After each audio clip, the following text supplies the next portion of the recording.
Welcome to Bits About Books, the home for conversations with authors of breakthrough books on sales, marketing, and business. Founders, entrepreneurs, and individual professionals, we all need to keep track of ideas that are helping create our today and tomorrow. Bits About Books will strive to find those books and speak to their authors, go behind the scenes and understand what inspired the authors to write the books that they did and how they went about doing so. Through our conversations, we hope to gain insights that will help us to get the most out of our efforts. I'm your host Shubhanjan Sarkar, founder of PitchLink, the next generation buyer-seller engagement platform where our mission is to make buying easy. Welcome to Bits About Books. Thank you for your time and for joining us in this session. I have a favor to ask. While you continue to listen to the podcast, please leave a comment or rating at iTunes or wherever else you get your podcasts from. I personally look at each comment and will give you a shout out to each of you in our following episodes. It means a lot to hear from you. Just a quick intro to PitchLink. In 2013, Serious Decisions reported 60 to 70% of content churned out by B2B marketing departments today sits unused. IDC weighed in with their own concerning statistic. Sales team members don't use as much as 80% of the content that marketing generates. We all get the picture. But how to stop the bleed? In PitchLink, marketing team can build pitches to order for sales folks and have them along the creation journey so that every pitch ever created is made to order and used. Want to know more? Sign up for a free one-on-one session. Our guest today is Beute, Chief Evangelist at BombBomb, host of the Customer Experience podcast, and co-author of Human-Centered Communication. If we are to be successful in the future, it's going to be meeting people where they are and serving their needs and interests first. And I think we've become so enamored of the powerful and inexpensive technology that we've really set these machines off to do a lot of our work for us without truly testing the boundaries of what's scalable and what's unscalable. I think a lot of people will take that personal and human approach and say, oh, that doesn't scale. And so we set it on the side and we stop doing the things that truly emotionally connect with people and make a big difference in our business. But it's hard to measure that difference. Beute has spent the past decade helping business professionals be more personal and human through simple video messages. He has sent more than 12,000 videos himself. He also spent a dozen years leading marketing teams inside local television stations in Chicago, Grand Rapids, and Colorado Springs. He holds undergraduate and graduate degrees from the University of Michigan and UCCS in communication, psychology, and marketing.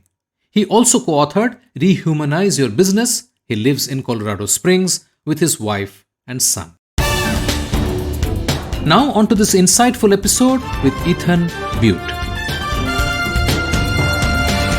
Ethan, welcome to the show. I'm so glad that we could make time and you could make time and be here to talk about your new book. Yeah, it's a privilege and a pleasure. I'm happy to be here and I'm looking forward to the conversation. Wonderful. Before we actually get into the book, tell us a bit about yourself, the work you have been doing. You have been doing some spectacular work, so talk about that. Let's get a feel of what you are up to. Sure, that's a very kind way to set that question up. I appreciate it. So I've interestingly been at BombBomb, a software company that makes it easy to record and send video messages in a variety of channels, including email, LinkedIn, Slack, etc. I've been here full-time for 10 years, which is twice as long as my longest stay anywhere and about 3 or 4x my average stay everywhere throughout my career. And so I also think that's generally atypical in the software space. I think people tend to move around a lot. And I've been really reflective around this milestone because, I just think about the depth of intimacy I've been able to achieve by committing a decade of my life to this team and this work and this idea and this community and this philosophy and this practice of reaching out in more personal and human ways. And so that depth of intimacy, of course, is with the leadership team. Many of us have been together for 7, 8, 9, 10 years. Of course, with our customers, I have personal relationships with hundreds of our customers. And, with the ideas themselves, I've written 2.5 books. We can talk about the half book if we want to.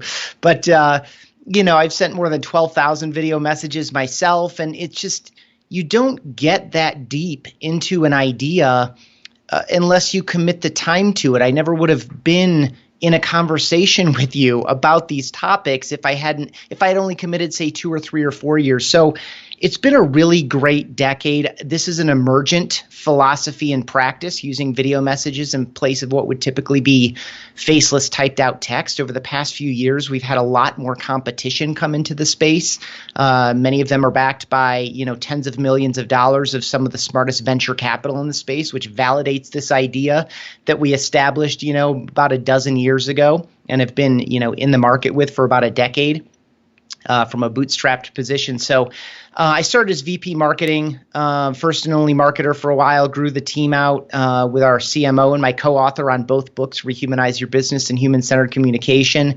And it's just been a really fun and interesting journey from, 6 or 7 employees and a couple of hundred customers to, 150 employees and about 70,000 customers. It's just been really fun and interesting to grow this. Prior to that, and then I'll give it back to you. Prior to that, I spent a dozen years running marketing inside local television stations in Grand Rapids, Michigan, in Chicago, and out here in Colorado Springs, where I live now. And so prior to, at the start of my career, I started by writing, producing, and editing spots, television ads, or commercials to support the station and its programming, and then eventually grew out to, of course, building campaigns of various elements and running teams of people doing the same. And so that's where I am now. It's a little bit about how I got there, and I appreciate, again, that kind setup. This is quite fascinating. Of course, I think I'm very tempted to invite you to my other show, where I talk to SaaS founders and get into the whole BombBomb story. It is that's very tempting, but I'll resist that today, and I will get back to the book. So tell me, you wrote this book, Rehumanizing Business, and then you wrote this one. What is it that you left out in the previous book that prompted you to consider writing a new book? Yeah, really great question. So the first book was born out of my pride and excitement and the promise of again, this philosophy and practice that we've established, and I think been a real leader in, which is using simple, personal, casual, conversational video messages to communicate more clearly, to connect with people more effectively, and ultimately to get people to say yes more often. Not in a manipulative way, but because we're communicating in a much more complete and satisfying and whole way that, is more connective, persuasive, emotive, visual, et cetera. The things that human brains and human emotional systems need and want from other human beings that have been missing from so much of our digital communication. So that first book, I hit my 6-year anniversary full-time at BombBomb, and I was just so excited about where we had come and how passionate people are about this movement and this practice, and how much we've grown as a team and as a company and as a customer community and as a broader community, again, as competition comes into the space. That's part of the growing community. And so I just started writing that book kind of, between 5 and 6 in the morning in the better part of a Saturday or a Sunday. And I was probably 10,000 words into it before anyone besides my wife and son knew that I was writing it. And it really is the complete what, why, who, when, and how of this movement that we call relationships through video, in order to draw a line against marketing through video.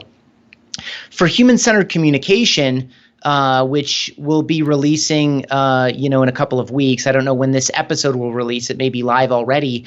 But for that one, which we started about 2.5 years later, or 2 years later, Steve's original premise. So I started that one and roped Steve into it as my co-author. And I recommend anyone who's going to write a nonfiction business book, if you can get a co-author or like a really close collaborator, definitely do it. It's a better book for teaming up, just as a sanity check, so you're not as lonely, et cetera. That'd be another podcast conversation, because it can be a lonely process. There are a lot of hours there, and you get into your own head about, is this good? Is this helpful? Is this clear, et cetera? Now, of course, a good editor can help you with that too, but having a co-author intimately alongside takes that process to a different level, and I think a better one. And so in this one, Steve reached out to me. We would playfully say periodically, like, hey, I know what the second book is going to be. And for a while, it was like, no, man, too soon. We're not ready to do that. Like, we just got done with the other one. In this case, his idea was, okay, let's go wider than video, email, and video messaging, and let's go deeper into human connection and identify some of the broader problems of this increasing noise and pollution in all these digital, virtual, and online spaces that we have to operate in now. Of course, the pandemic drove some of that, but you won't see the word COVID or pandemic on a single page in this book because this would exist whether or not the pandemic ever existed, this movement toward these spaces. And so Steve's idea was like, hey, good news. I got an idea and, here's the premise of it. And you won't have to write very much of it. The idea was let's invite some of our expert friends who are specialists and experts in their own right in a variety of these other modes of communicating digitally, building trust and relationship digitally, oftentimes using video to do those things, virtually, online, digitally, et cetera. And we made a short list of people we definitely wanted to invite into the conversation, and all of them said yes. But when we started doing the initial interviews, just like pre-interviews, like here's the idea, what do you think? Just getting some feedback from the people who would be intimately involved in it and ultimately give us hours and hours of their time. We pitched this idea of, hey, like you write the chapter and then, we'll add some commentary on the front or back of it, and then we'll bookend the whole thing and it'll have this flow to it. And pretty much everyone, even someone like Shep Hyken, who's, a New York Times, Wall Street Journal bestselling author of like 9 books now, he was like, yeah, I don't really want to write a chapter. No one wanted to write a chapter. And so we turned it into interviews, which we can get into, but that was the premise of it. And so it was fun to take this principle of using video messages in place of typed out text and just blow it out and go wider. Why do we do that? Why is it better? Where else does that philosophy and concept translate? And it translates all over the place. The same reason we would use a 45-second video message to follow up to say something like a thank you message like this, as a thank you to you hosting me in a conversation like this, applies in so many other places. It's because you can feel the sincerity, you can feel the enthusiasm, you can feel the gratitude. You know that it's for you and about you, and it comes uniquely from me. And that applies in other places. And so that's this concept of human-centered communication, which we can dive into more. So it's an expansion of the first one, which is really a practical guide with stories and examples and, when should we do this? Why should we do this? What are the common pitfalls? How do we do it? In this case, we're taking it and blowing out much wider to so much more of our digital experience with customers, with employees, and everybody else we need to connect and communicate with online. Great. So let's step back a bit. I mean, original idea, get some experts, let them write some chapters, you will bookend them with commentary, didn't work out. At this stage, did you have any structure in mind that this is what we are going to cover? No. Well, yes and no. So, Steve and I got commitments and we shifted it to, they would all agree to do like a 90-minute or 2-hour interview with us. And so prior to that, we would do, so together, Steve and I created a common question list, which started with really high level things like, what is your guiding business or life philosophy? And then, what role do human relationships play in relation to your guiding business or life philosophy? And then what role does video communication play in building relationships related to your guiding business philosophy? So we would start in that kind of high level thing. And then we had a set of common questions. We could go different directions with each person. And so we created this question list that would be, if we ran it top to bottom in full, it'd be a 4-hour interview probably for most people. So that was where we started first after we started lining up the interviews. And then Steve and I would read their books, listen to their podcasts, watch their YouTube videos, read their blog posts, follow them on social. And we were already connected with and knew some of these people. Right. In some cases, we just knew of them professionally. In other cases, we knew them very personally and already spent hours in person or, on Zoom or in a Skype call like this, in other conversations. And so we had varying degrees of familiarity with them. But through this additional research that Steve and I each did going into the interviews, we were able to tweak and customize and throw out large chunks of that big general question list and make it a really unique and specific interview to them. So we didn't know what exactly we wanted from each of these people, but we knew the zone we were in. Right. And interestingly, last thing here, and I'll give it back so you can redirect me. Internally at BombBomb, we had a cross-functional team exploring this idea of, we know that video email is the mechanical, functional part of what we provide people, but we know that that's just the mechanical, functional level of what we provide people. So they were in conversation and exploration of like, we know that what we're doing with and for our customers is bigger than sending video messages, because anyway, as you were clever enough to point out in the beginning, if we don't do it well, if we don't make it about the other person, if we don't communicate our intent and our motivation to other people when we turn our cameras on, then we're potentially contributing to the pollution. And so what is that about? What is the difference? And the difference is the person. And so when I can think about this segment of 47 people, or even 521 people, or that one person that I'm trying to reach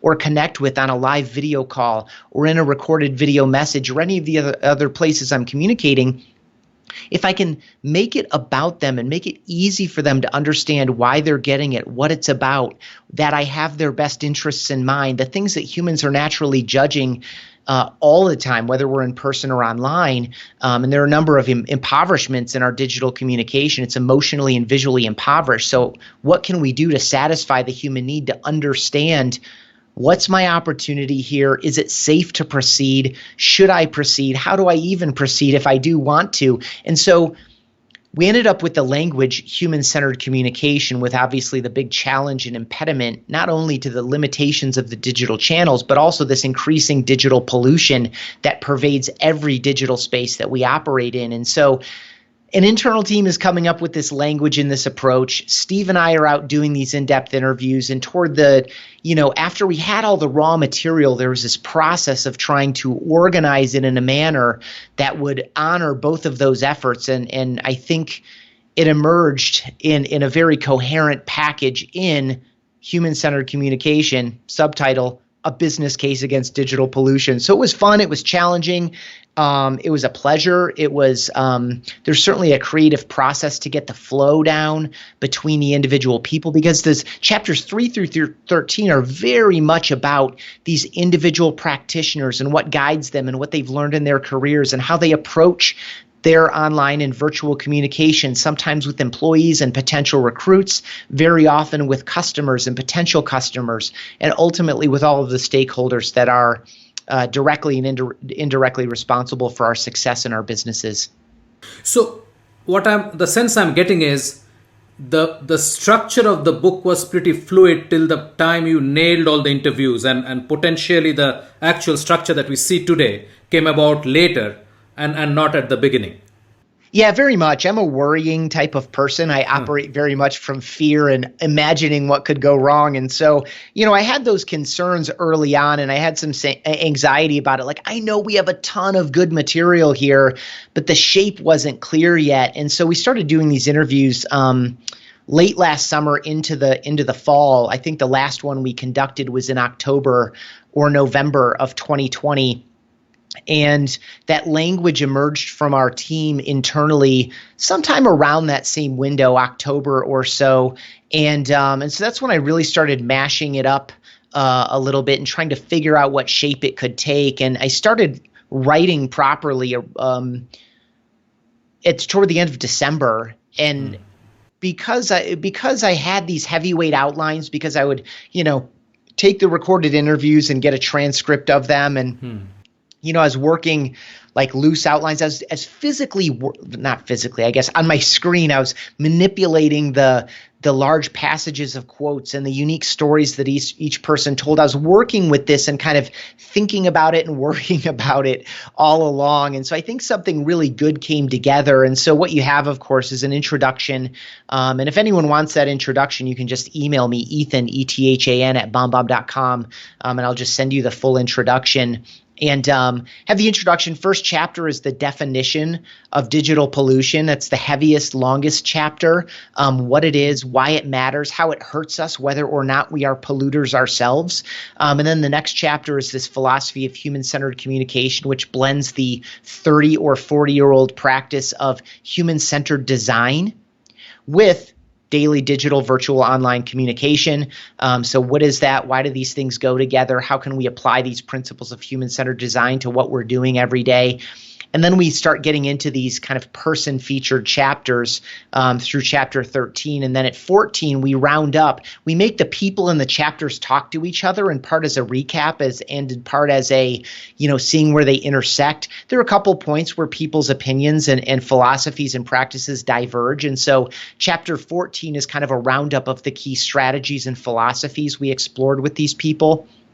15 is the tips and tactics, the more practical level of what these folks shared. And again, mostly they agree, but sometimes they don't. A key one was virtual backgrounds. Always do it, never do it, And then chapter 16 is, as it often is in a book like this, is kind of a look to the future. So I look at a current emergent trend in this space, which is the application of deep fake technology.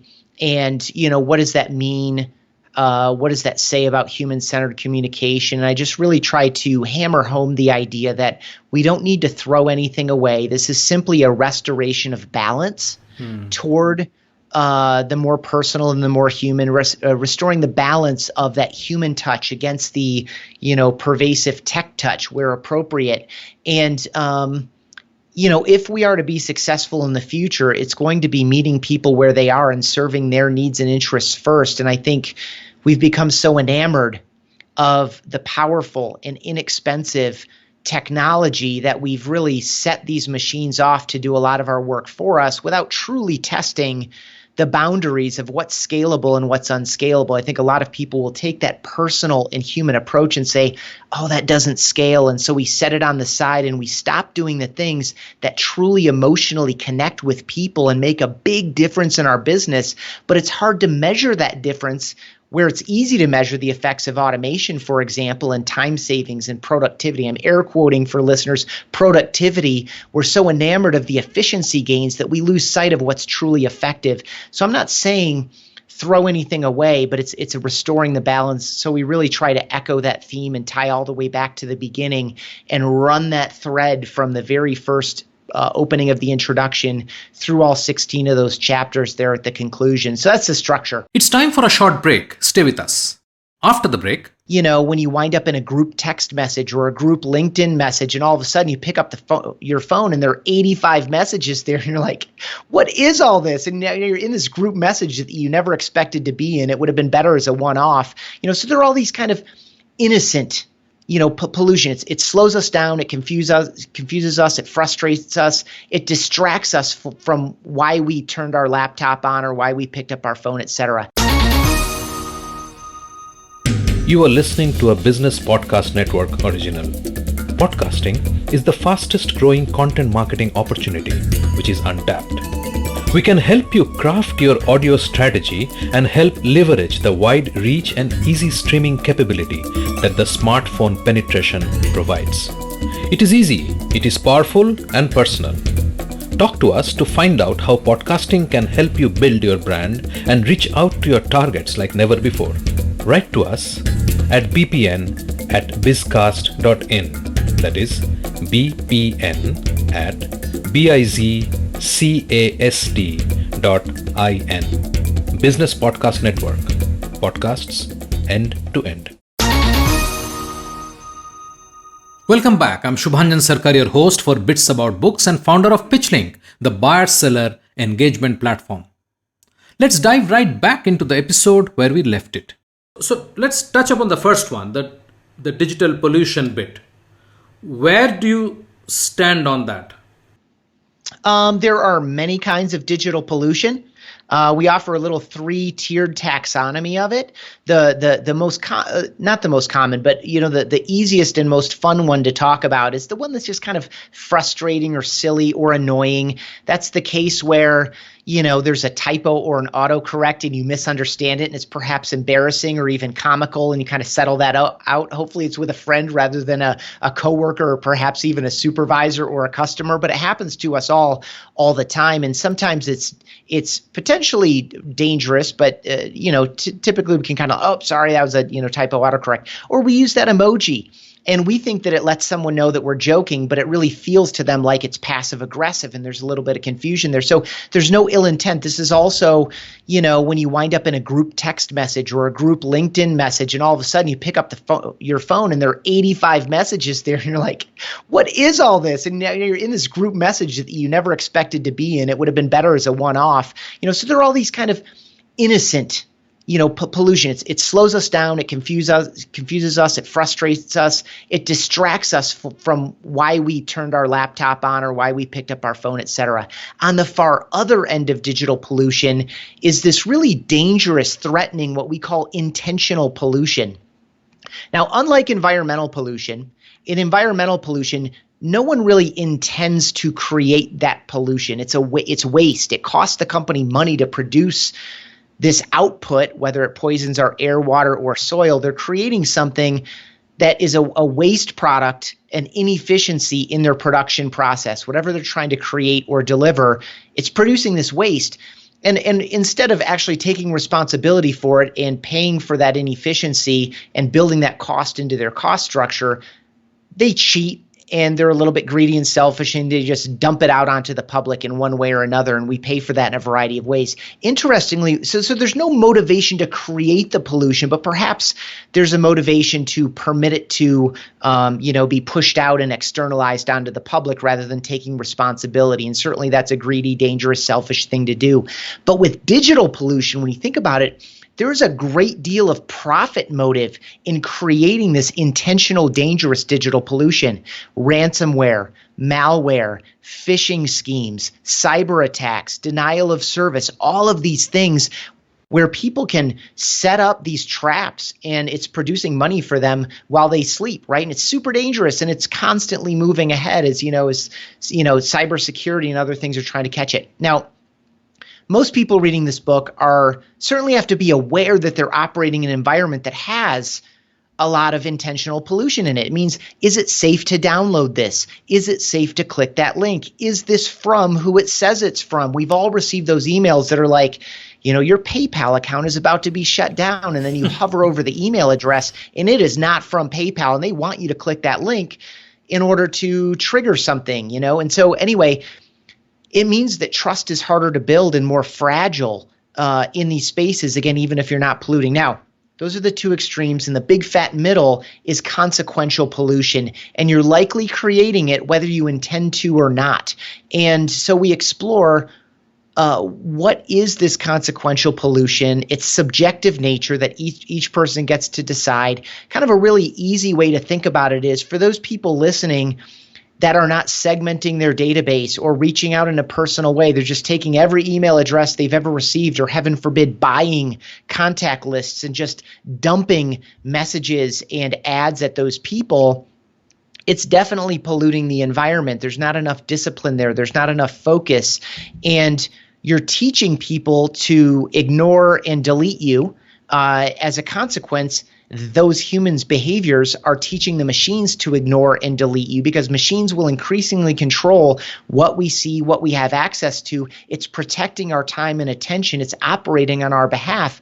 And so we need to think about the actual real immeasurable or difficult to measure consequences, including negative word of mouth that some of our digital behavior is creating. And so there are a lot of costs and consequences.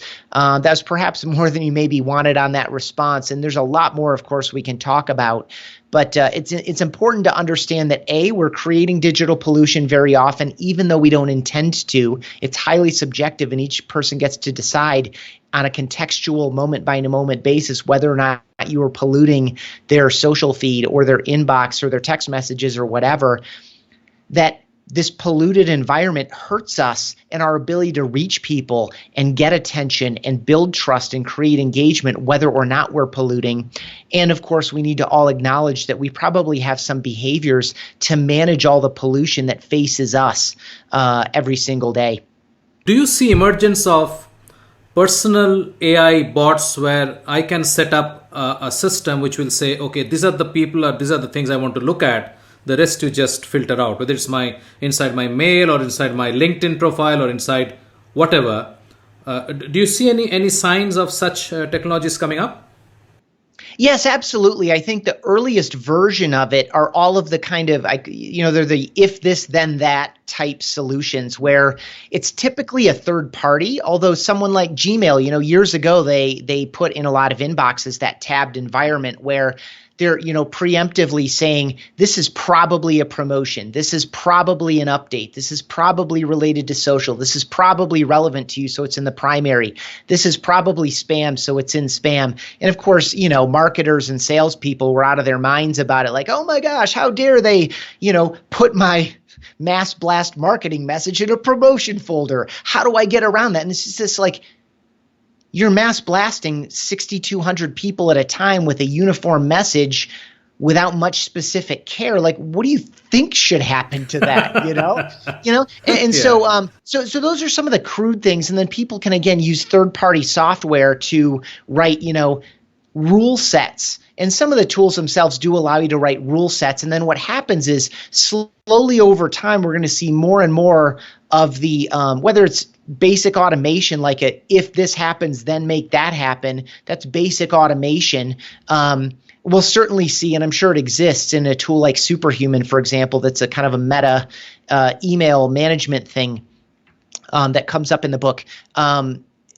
We'll see more of the machines taking over those rule sets and perhaps observing which rules are effective, which rules does this individual human being accept, and which rules do they kind of like work around. Like if I write a rule that sequesters someone's messages to a different place, but I find myself manually going over there and pulling them to where I want to see them, the AI is going to recognize, perhaps even more than our own conscious brain will, that rule around that deliverer or that source of the information isn't a great rule. And so maybe we'll kind of start subverting the rule, testing whether it should be subverted. And if the human keeps responding, the machine will say, okay, good, let's rewrite that rule. And so it really, in a lot of ways, it starts to trigger a lot of concepts around AI, like neural networks and, what patterns are reinforced and what patterns are violated and, how are we behaving? Because we're not consciously aware of many of our decisions. If we were consciously aware of every one of our decisions that we made,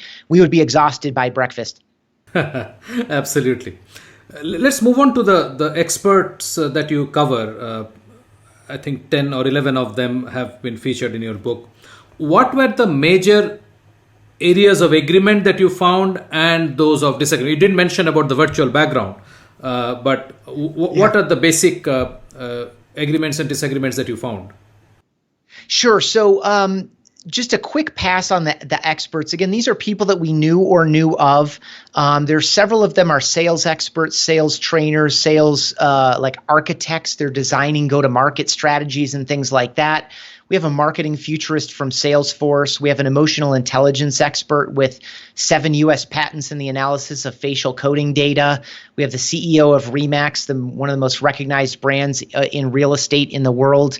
We have the first salesperson and the 6th employee at HubSpot. We just have a number of really great people. And certainly they all agree that we need to find a balance and that technology needs to be deployed for the benefit of humans. And by that, I don't just mean for the benefit of our prospects and our customers. I mean the benefit for our employees. And so we need to find that balance. And so, equipping our team members with instant, easy, filtered looks at who this person on the phone is, and this isn't all new stuff, but it's something that not enough companies are paying attention to. Smarter systems that do send the right stuff to the right people at the right time in messages that have their best interests in mind and can communicate that we're aligned in these things. How to be more present on video calls. I think so many of us through the pandemic, and again, you won't hear the words pandemic or COVID in this book, but you can immediately relate to it. All of us know how to turn our cameras on, But then we also know how to look and feel distracted and disinterested, even if we don't intend to. And so how can we be more conscious and present, not just for the benefit of communicating more effectively, responding in time, but more importantly, to make other people feel like they're seen and heard and understood and appreciated, which is the thing that humans want above all. So what are some strategies for doing that right now? For example, this whole time I can see you out of my peripheral vision, but I'm looking directly into the camera and trying to make eye contact with you so that you know that, this is important and that you can feel me connecting with you in a more direct manner. And that's a difficult art, especially if you have 4 or 5 or 6 people on the screen at one time. Yeah. And then another layer of skill. How do we do that when the person's not even with us, right? In a recorded video message, how do we make it feel like they are present with us when in fact they're not? It's one thing just to turn the camera on and spit out a script that's basically the video version of a crappy email that no one's responding to right now. And we think, gosh, if I put it in a video, I'll get more attention. Or if I simply put someone's name on a whiteboard, or heaven forbid, fake someone's name onto a whiteboard and just read this crappy email that no one's responding to right now. But if I do it in this new channel, it's going to magically be better. So we knock down some of those illusions. There's also a significant call to focus on the outcomes and not the activities. So many, especially on the sales and marketing side, but really throughout our organizations, we can get really enamored of measuring the activities, like what activities were performed, and just this assumption that it's actually driving the outcome. So again, we look to get really efficient with a high volume of activities in a short amount of time, and we can high five each other and say, man, we did 500 of this activity as a team today. And what happens is the goal, the actual outcome, whether that's booked meetings or whether it's a reply rate or whether it's a renewal of a subscription or whatever the real desired outcome of those activities is, that goal gets supplanted by the activity goal, and we lose sight of why we're actually performing the activity. And so there's just a number of things. As for virtual backgrounds, really quickly, there are a couple very strong adherents, and they make very strong arguments with a couple of caveats. If you can do it cleanly and you can do it technically well, and you make it about the other person, that the background either brings your message to life and reinforces its message, or it's really about the other person. For example, there's a story of a guy that took a video off of YouTube of the exterior of a company's building and mocked, using it as a virtual background, mocked like he was outside their building. Now he didn't try to do it in a way that convinced them that he was physically outside their office. He did it in a playful way, but that's about the recipient, and it shows this level of intentionality and care. On the other side, most people aren't doing it with that level of care. Most people aren't doing it in a clean way, so you get like the weird edges, and it feels like fake and not like really virtual. It feels like awkward, and it begs the question. The human mind really wants to know, so where are they really? And so it kind of can create a discrepancy there. So you'll hear both sides of that argument, but the pro side is made very, very adamantly in a couple of chapters. Interesting. So let's cruise to the future, which is your 16th chapter, which you mentioned. What is the future of human-centered communication? This is the future. I mean, one of the things I've been calling it in presentations recently is today's path to tomorrow's revenue. As I mentioned, we're going to be spending more time in digital, virtual, and online spaces. Yeah.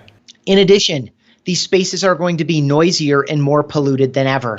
It is going to be increasingly difficult, time-consuming, and expensive to get attention from people that we don't have familiarity and trust with already. Likewise, that trust is more fragile. One of the interviews that I did after writing the book, but before reading, after I wrote the book and after I read this, after I wrote the book and after I read this gentleman's book, a guy named Dr. Nick Morgan, he talks at length with me about how our virtual relationships naturally degrade over time. Now, we don't have the ability here to talk about what the problems are with digital communication, what the unique qualities are inside the human mind that drive that, but we need to be aware of that. And so we are teaching people with every message and experience that we create, whether or not we are worthy of their attention in the future, whether or not we are worthy of being familiar and trusted. Certainly delivery of value or something useful to them is part of that process. And so we want to get into that positive loop of anytime our name or our brand name gets in front of this person, it triggers something that's, again, not conscious, but feels something like, oh, I like hearing from these people, or gosh, these people always have my best interest in mind, or I can't wait to see what this person is going to share with me,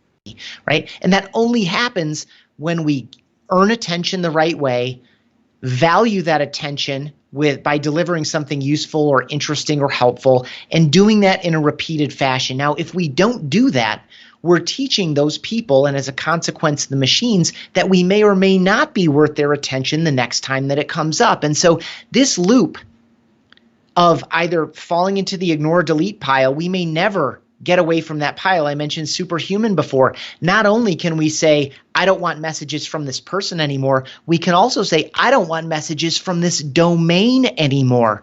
So if you have a rogue salesperson that's being overly aggressive, or if you have a bad system that's kind of sending garbage messages to people that don't really have their best interest in mind, that are not human-centered, that do not focus on the needs and wants of the other person, at least on equal footing as your own needs and wants and interests as the sender, they can prevent anyone from your entire company from reaching them again in the future. Like that's already available today, and it's only going to go more that way because it's certainly, we all know that one of the most precious things that we have in this era, 2021, 2022 and beyond, is our time and our attention. It becomes very, very valuable. In many cases, it becomes more valuable than the money itself.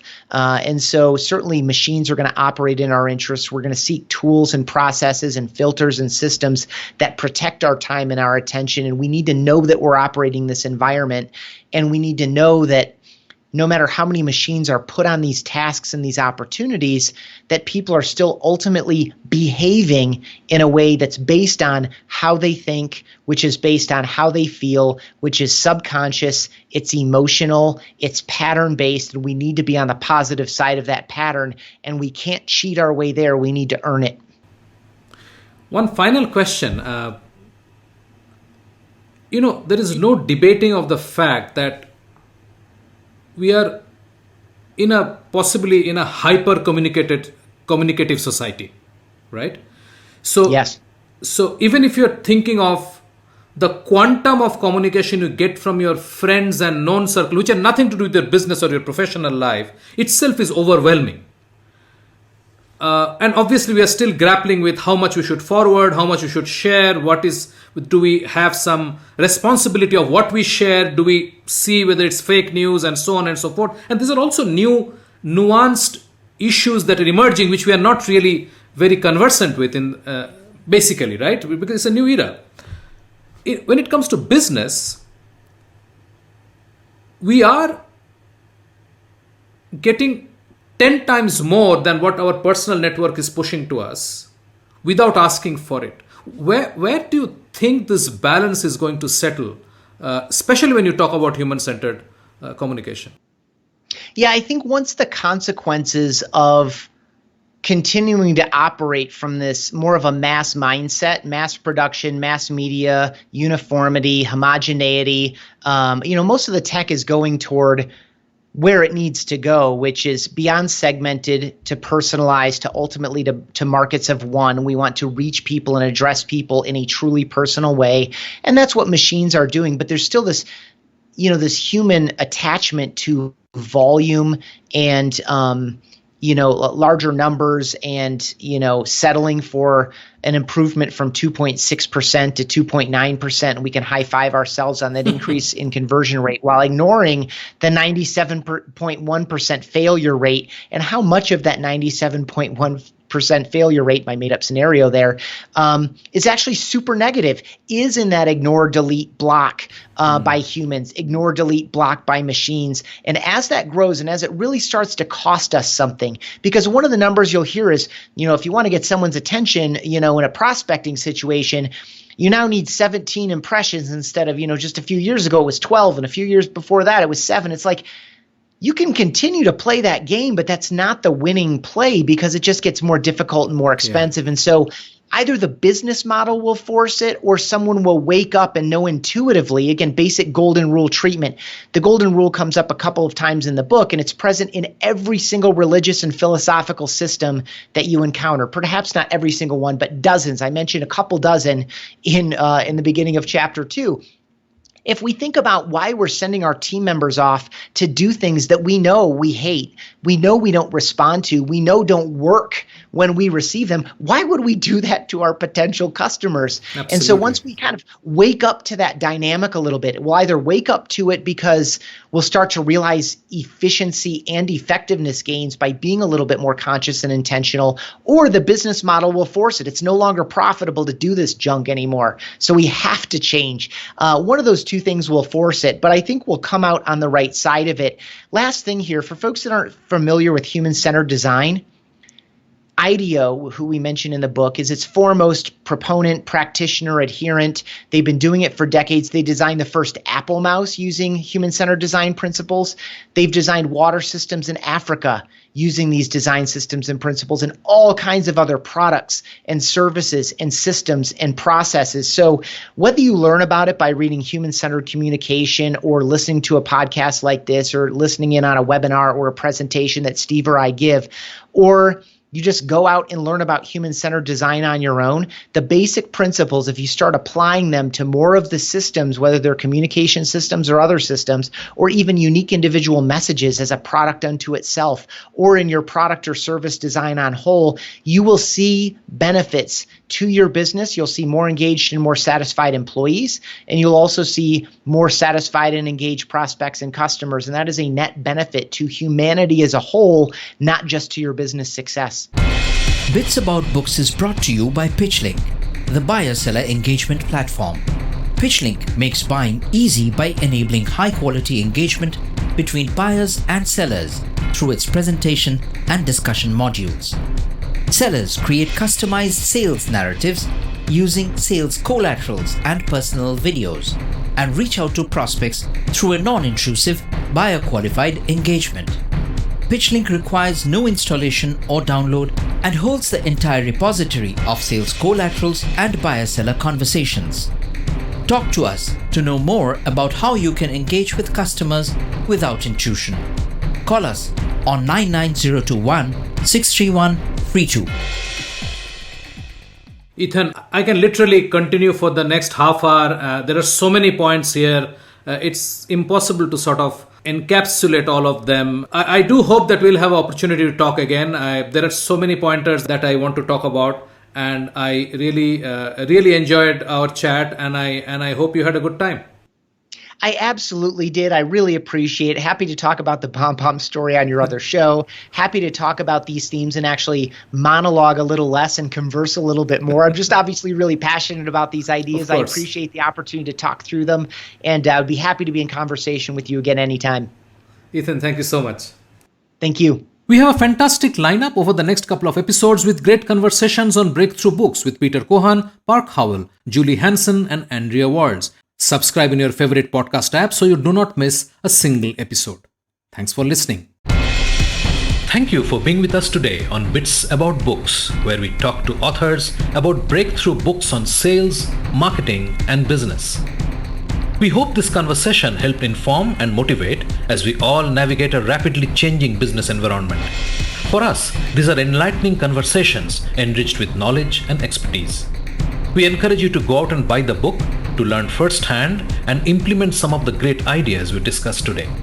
We hope to have you with us again in the next exciting episode of Bits About Books.